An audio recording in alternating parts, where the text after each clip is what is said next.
नमस्कार, राष्ट्रपोष से मैं पवन केसवानी।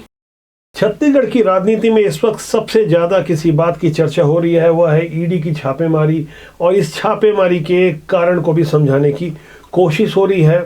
ये कारण बताया जा रहा है कांग्रेस की ओर से कि वहाँ राष्ट्रीय महाधिवेशन हो रहा है, इसलिए राजनीतिक कारणों से छापेमारी हो रही है, जबकि भारतीय जनता पार्टी से सीधे तौर पर भ्रष्टाचार से जोड़कर देख रही है और ईडी की छापेमारी के महत्व समझाने की कोशिश की जा रही है।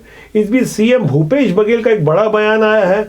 उन्होंने भ्रष्टाचार से जुड़े हुए विषय को आगे बढ़ाते हुए साफ तौर पर 15 साल वाले सीएम डॉक्टर रमन सिंह और उनके खासम खास मंत्री रहे राजेश मूणत पर एक बड़ा आक्षेप लगाया है। उन्होंने पूछा है कि 15 साल मंत्री रहने के बाद इतने पैसे कैसे कमा लिए और शादी समारोह में इतना भारी भरकम खर्चा कैसे किया। मैं सीएम भूपेश बघेल के इस बयान पर बाद में आऊंगा। पहले मैं बात भ्रष्टाचार की करूंगा, जिसे लेकर ईडी की छापेमारी की जा रही है। दरअसल छत्तीसगढ़ में इस साल 2023 में ही चुनाव है और इन्हीं चुनाव से पहले अगस्त 2023 तक जल जीवन मिशन की योजना पूरी की जानी थी। टारगेट रखा गया था कि छत्तीसगढ़ के 48,59,443 घरों तक नल से पानी पहुंचाया जाए। इसे लेकर कोशिशें भी हुई, लेकिन मौजूदा समय में महज 37% के आसपास तक ही लक्ष्य हासिल हो पाया है।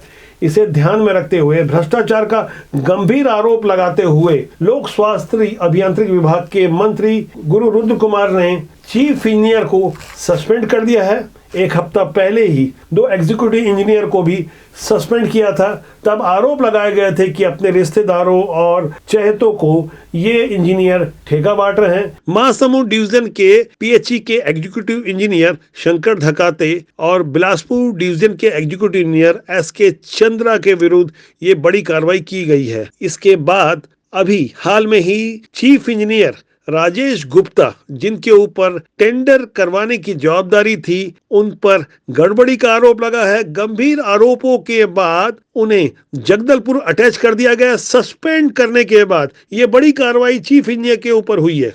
बीती 14 फरवरी को ही 250 से ज्यादा ठेकेदारों को नोटिस दिया गया है और साथ ही 20 बड़े ठेकेदारों का वर्क ऑर्डर कैंसिल कर दिया गया है। 100 करोड़ के टेंडर बांटे गए हैं, हजारों करोड़ के काम बांटे गए हैं। ऐसे कामों में जो बंदरबाट हो रहा है वो सबको दिख रहा है। जब काम नहीं होता तब जनता आवाज करती है। इस पर अब जाकर जो कार्रवाई हो रही है वो कुछ राहत देने वाली है। ये जो बड़ी कार्रवाई अभी इस वक्त हो रही है वो पहले हो जाती तो शायद आज हम छत्तीसगढ़ में लक्ष्य के कहीं करीब होते। यह जानकर आपको आश्चर्य होगा कि जब 15 अगस्त 2019 को यह योजना केंद्र की ओर से लॉन्च की गई थी, तब 3,40,000 करोड़ का एक बड़ा बजट रखा गया था, जिसमें 50% अंशदान राज्य को देना होगा और 50% खर्च केंद्र उठाएगी। यह योजना जब आगे बढ़ती है तो इसके लिए प्रचारित कराया गया कि हर व्यक्ति को एक दिन में 55 लीटर शुद्ध पानी मिल सके। इसलिए यह महत्वाकांक्षी योजना घर घर तक पहुंचाया जाए। इस योजना का लाभ यदि वास्तव में गांव के गरीबों तक पहुंच पाता तो जाहिर तौर पर इससे काफी राजनीतिक फायदा होता। यही कारण है कि केंद्र की मोदी सरकार ने 2023 के अंत तक देश भर में इस योजना को सही रूप से लागू करवा लेने का लक्ष्य रखा है। एक तरफ छत्तीसगढ़ में जहां महज 37% ही लक्ष्य हासिल किया जा चुका है, वहीं पड़ोसी राज्य तेलंगाना के अलावा हरियाणा, गोवा, पांडिचेरी और दमनदीप ऐसे राज्य हैं, ऐसे केंद्र शासित प्रदेश हैं जहां 100% लक्ष्य हासिल भी कर लिया गया है। छत्तीसगढ़ में इस वक्त जिस तरह से काम चल रहा है और जिस तरह से मौजूदा सरकार की ओर से यहाँ भ्रष्टाचार के विरुद्ध अभिप्रहार किया जा रहा है और 7 दिनों के भीतर मंत्री गुरु रुद्र कुमार ने एक जांच कमेटी से रिपोर्ट मांगी है। इसके बाद जो कार्रवाई होगी सो होगी, लेकिन अभी जिस रफ्तार से काम चल रहा है उससे लक्ष्य प्राप्त करना बहुत मुश्किल है। पहले लक्ष्य रखा गया था कि प्रतिदिन 4,000 लोगों को नल कनेक्शन दिया जाएगा। मौजूदा समय में काफी तेजी लाने के बाद अभी 3,000 लोगों को हर दिन नल कनेक्शन दिया जा रहा है। छत्तीसगढ़ के धमतरी में जहां 70% लक्ष्य हासिल कर लिया गया है जल जीवन मिशन योजना के अंतर्गत, वहीं रायपुर में 61 तो दुर्ग में 52% लक्ष्य हासिल किया गया है। सुकमा यहाँ बहुत पीछे। ऐसे ही छत्तीसगढ़ के कई अन्य जिले हैं जहां लक्ष्य कहीं दूर की कौड़ी नजर आ रहा है। ये सब कुछ हुआ है भ्रष्टाचार के कारण कुछ ग्राउंड रिपोर्टिंग हमने आपको दिखाई थी।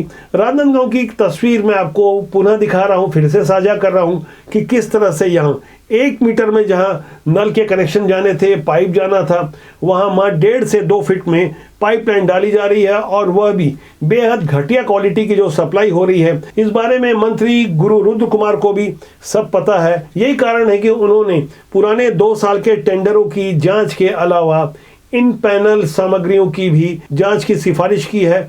आपको मैं इन पैनल वाला खेल अगर बताऊं तो जून 2021 से लेके जून 2022 तक इसी पीएचई विभाग में यानी पब्लिक हेल्थ इंजीनियरिंग जो डिपार्टमेंट है, जहां से योजना लागू करने का जिम्मा था, उस डिपार्टमेंट ने इन पैनल कराया 1 साल के लिए। पहले जहां कंपोजिट पाइप और सबमर्सिबल पंप जैसे दूसरे यंत्र या दूसरी सामग्रियां जो कि इस योजना में लगनी थी, इन पैनल से पहले जिनका रेट कहीं कम था, इन पैनल 4 कंपनियों को कराया गया। खास करके कंपोजिट पाइप की अगर मैं बात करूं तो उन्हीं 4 कंपनियों से सामग्री लेनी थी और वही 4 ठेकेदार जो कि अपनी सामग्रियों का इन पैनल करवा लिए थे, उन्हीं से ही सामान लेने की बाध्यता थी। अब यहां से खेल शुरू होता है। जिस तरह से सामग्रियों की कीमत 50% बढ़ गई, वहां से लेन देन का गेम शुरू हुआ। जब सारा ध्यान लेन देन और भ्रष्टाचार में होगा तो भला विकास कहां से आगे बढ़ पाएगा।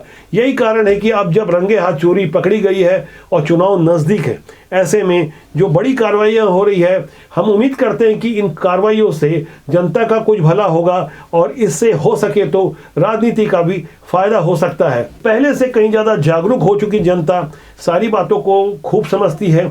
अब जब छत्तीसगढ़ में भ्रष्टाचार को लेकर विपक्ष हमलावर है, ईडी की छापेमारी चल रही है, ऐसे में यहाँ बड़ा प्रश्न खड़ा होता है कि सिर्फ कांग्रेस के नेताओं के घरों पर ही क्यों छापा मारा गया। एक वाजिब सा सवाल है, लेकिन यहाँ सवाल का जवाब भी पहले ही तैयार रहता है कि जो सरकार होती है, जो सरकार में काम करने वाले मंत्री और बड़े नेता होते हैं, उनके ऊपर ही आक्षेप लगते हैं। विपक्ष को कमाने के लिए तो कोई मौका नहीं मिलता। इस बीच सीएम भूपेश बघेल ने ईडी की छापेमारी को लेकर भ्रष्टाचार से जुड़े हुए कुछ बड़े प्रश्न खड़ा किए हैं।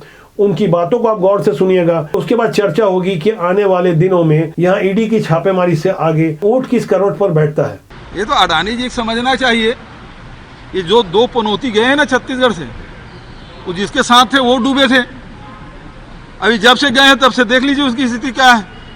अब देखिए जैसे जैसे चुनाव आएगा वैसे वैसे ये फिर अभी चुनाव कर्नाटक में है तो उस हिसाब से फिर करेंगे, फिर उसके बाद कोई नेता आएंगे फिर वो करेंगे। तो इस प्रकार से प्रोग्राम बन चुका है कि कब कब छापा डालना है तो उसका माइलेज ले सकें। और उनके प्रवक्ता बने हुए हैं रमन सिंह जी, ये प्रवक्ता बने हुए हैं। राजेश मूणत प्रवक्ता बना हुआ है। जब यहाँ आया छत्तीसगढ़ में तो उसके पास क्या था? एक पुराना प्रिंटिंग प्रेस, एक पुरानी मोटरसाइकिल। 15 साल मंत्री रह, उसके पास इनकम कहाँ से आ गया? अभी करोड़ों रुपए फूके अपने परिवार की शादी में।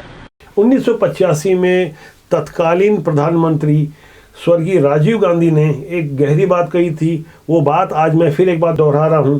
कालाहांडी उड़ीसा में उन्होंने एक सभा के दौरान कहा था कि केंद्र से हम 1 रुपए भेजते हैं तो अंतिम व्यक्ति तक 15 पैसे ही पहुंचते हैं। आज भी स्वर्गीय राजीव गांधी की वो बातें प्रासंगिक है। जैसे हालात आज भी नजर आ रहे हैं, जिस तरह से आज़ादी के 75 साल बाद भी लोगों को पीने लायक पानी घर तक पहुंचकर मैसर नहीं हो पा रहा है, ऐसे में यहाँ बड़ा प्रश्न खड़ा होता है कि आखिर भ्रष्टाचार करने वाले अधिकारी और इस सिस्टम से जुड़े हुए ठेकेदार व अन्य लोग, इसमें राजनेता भी शामिल है, कब सबक सीखेंगे? क्या जागरूक हो चुकी जनता उनके भ्रष्टाचार का जवाब अपने वोटों से ही देगी, या हम उम्मीद करें कि न्यायालय इसे स्वतः संज्ञान में लेगा? सब कुछ जब शीशे की तरह साफ है, यहाँ जनता हमेशा की तरह बेचारी बनी हुई है। आखिर कब तक यह सब चलता रहेगा? इस यक्ष प्रश्न के साथ इस बड़ी समस्या का समाधान मैं चाहूंगा कि आप कमेंट सेक्शन में जाकर लिखें और बताएं कि अब किस तरह सोए हुए सिस्टम को जगाया जा सके। फिलहाल आज के लिए इतना ही। बहुत जल्दी किसी नए विषय के साथ मैं आपसे मिलूंगा। नमस्कार।